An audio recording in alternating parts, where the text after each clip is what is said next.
सूरत के कोर्ट में सिर्फ ये कमेंट्स करने पर कि ललित मोदी चोर है, नीरव मोदी चोर है। क्या नीरव मोदी ने देश का पैसा लेके नहीं भागा? क्या ललित मोदी देश का पैसा लेके नहीं भागे? तो चोर को चोर अगर नहीं कहेंगे तो क्या साहूकारशाही चल रही है? ये तानाशाही चल रही है। अगर आप प्रधानमंत्री की बात को नहीं सुनते हैं तो आपको जेल के सलाखों के पीछे जाना पड़ेगा। आज़ाद हिंदुस्तान में जब कांग्रेस पार्टी हिंदुस्तान को आज़ाद करके लाई तो भीमराव अंबेडकर जी ने हमें संविधान दिया कि अपनी आज़ादी के साथ अपनी बात को रख सकते हैं। लेकिन यहाँ पर अभिव्यक्ति की आज़ादी, जब गोवा में लड़ने के लिए गई, जब त्रिपुरा में लड़ने के लिए गई, जब मिजोरम में लड़ने के लिए गई, तो उनको ये चीज़ पहले सोचना चाहिए कि जिस जगह पे आप 0 सीट है उस जगह पर आप कांग्रेस को सपोर्ट करना चाहिए था, ना कि कांग्रेस का विरोध कर भारतीय जनता पार्टी। देश के अन्य राज्यों की तरह पश्चिम बंगाल में भी राहुल गांधी की सदस्यता निलंबित किए जाने के खिलाफ कांग्रेस समर्थकों ने हिंसक प्रदर्शन किया। जिले के ज़्यादातर इलाकों में नाकाबंदी की गई। राजधानी कोलकाता में भी राहुल गांधी के समर्थन में कार्यकर्ताओं और नेताओं ने प्रदर्शन किया, वो सड़कों पर उतरे।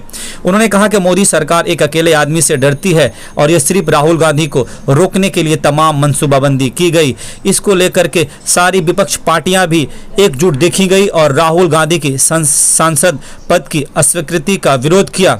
इस दौरान कोलकाता में धर्मतल्ला मोड़ पर कांग्रेस कार्यकर्ताओं ने एक विरोध प्रदर्शन किया, जिससे ट्रैफिक हताहत हुई। कोलकाता पुलिस ने उन्हें रिटर्न किया ताकि ट्रैफिक को फिर से बहाल किया जा सके। आइए देखते हैं आगे की खबर। उस दौरान मीडिया से बात करते हुए कांग्रेस नेताओं ने क्या कहा। के सरफराज साहब से बात कर रहा हूं, जो कांग्रेस के बहुत बड़े नेता भी हैं। मैं उनसे पूछना चाहता हूं कि आज का आपका क्या कार्यक्रम रहा और किस प्रकार आपने विरोध किया? आज जिस तरीके से कल राहुल गांधी की सदस्यता को लोकसभा से कैंसिल करने का काम नरेंद्र मोदी सरकार ने की, एक बहुत बड़ा घिनौना काम किया है। राजनीतिक स्तर से गिरकर नरेंद्र मोदी ने राहुल गांधी की लोकसभा की सदस्यता को कैंसिल करने का काम किया। आपने देखा होगा कि 2 दिन पहले सूरत के कोर्ट में सिर्फ ये कमेंट्स करने पर कि ललित मोदी चोर है, नीरव मोदी चोर है। क्या नीरव मोदी ने देश का पैसा लेके नहीं भागा? क्या ललित मोदी देश का पैसा लेके नहीं भागे? तो चोर को चोर अगर नहीं कहेंगे तो क्या साहूकार कहेंगे? राहुल गांधी ने यही काम किया कि चोर को चोर कहा और इसी की सजा सूरत कोर्ट ने उनको सुनाई है। बीजेपी कहना है कि न्यायिक प्रक्रिया है। न्याय प्रक्रिया को प्रभावित करने वाली नरेंद्र मोदी सरकार है।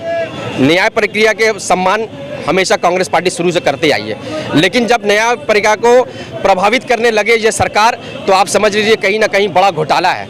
ये पूरा घोटाला जो है ये नरेंद्र मोदी अडानी को बचाने के लिए ये काम किया जा रहा है। लोकसभा में अगर कोई शेर की तरह चिल्लाता है तो वो है राहुल गांधी। राहुल गांधी कहना है कि संसद में जो अगला मैं भाषण देने वाला था अडानी के ऊपर, उसी से डर के साथ कांग्रेस बीजेपी ने ऐसा काम किया। बिल्कुल, अडानी का जो आज के आज़ाद हिंदुस्तान में सबसे बड़ा घोटाला जो अडानी घोटाला है, अडानी घोटाला को बचाने के लिए राहुल गांधी को संसद में बोलने का मौका नहीं दिया जा रहा है।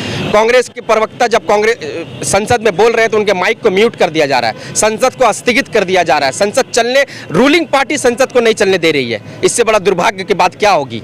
अब राहुल गांधी का अगला प्रक्रिया क्या होगी, अगला कदम क्या होगा? पूरे देश में आंदोलन कांग्रेस पार्टी करेगी। ये जो हिटलर की सरकार आज देश में लागू हो चुका है, अनघोषित जिसको कहा जाता है, वो इमरजेंसी इस देश में आ चुका है।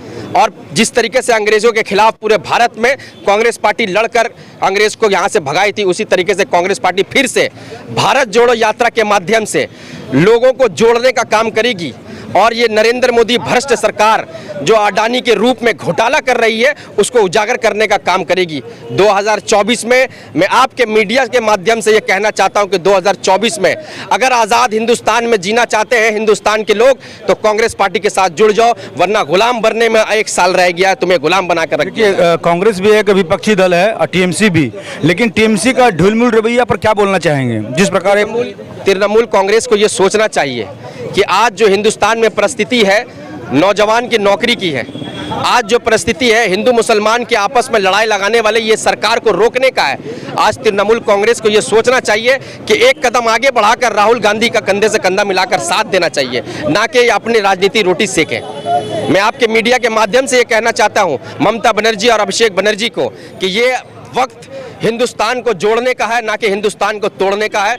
तो हम सब मिलकर कांग्रेस पार्टी के नेतृत्व में हिंदुस्तान में नरेंद्र मोदी को उखाड़ने का काम करें। दीदी इसलिए कहीं सपोर्ट नहीं कर रही है ना कि सागर दीदी में जो कांग्रेस का एक एमएलए जीता है, कहीं उसको फायदा मिले, इसलिए कांग्रेस को फुल का सपोर्ट नहीं कर। देखिए, दीदी जब गोवा में लड़ने के लिए गई, जब त्रिपुरा में लड़ने के लिए गई, जब मिजोरम में लड़ने के लिए गई, तो उनको ये चीज़ पहले सोचना चाहिए कि जिस जगह पे आप 0 सीट है उस जगह पर आप कांग्रेस को सपोर्ट करना चाहिए था, ना कि कांग्रेस का विरोध कर भारतीय जनता पार्टी का मदद करना चाहिए सरकार बनाने में। आज के बाद और भी कोई कार्यक्रम आप लोग का है जो इसके? अच्छा, अभी हम लोग राजभवन का घेराव करेंगे, टी बोर्ड घेराव करेंगे। ये प्रक्रिया चलते रहेगी, ये चलते रहेगी जब तक राहुल गांधी को न्याय नहीं मिल जाता है। हम लोग युवा कांग्रेस हर जगह ये रोक पथराव हर जगह चलते रहेगा। सर और कुछ बोलना चाहेंगे लास्ट में? मैं देश के युवा से ये गुजारिश करना चाहूँगा कि नरेंद्र मोदी सरकार जो है आज देश में आपातकाल स्थिति ला चुकी है।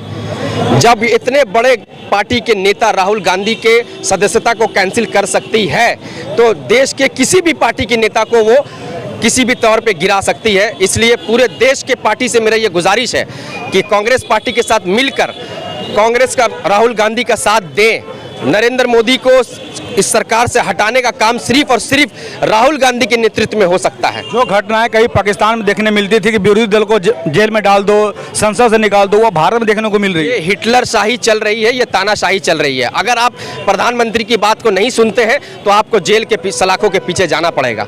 आज़ाद हिंदुस्तान में जब कांग्रेस पार्टी हिंदुस्तान को आज़ाद करके लाई तो भीमराव अंबेडकर जी ने हमें संविधान दिया कि अपनी आज़ादी के साथ अपनी बात को रख सकते हैं, लेकिन यहाँ पर अभिव्यक्ति की आज़ादी सलाखों के पीछे फेंक दिया जाएगा। तो इसके खिलाफ में कांग्रेस पार्टी लड़ रही है। आपके मीडिया के माध्यम से ये हिंदुस्तान के लोगों से गुजारिश करूंगा कि कांग्रेस पार्टी का साथ दें ये भ्रष्ट सरकार को हटाने में। जय हिंद।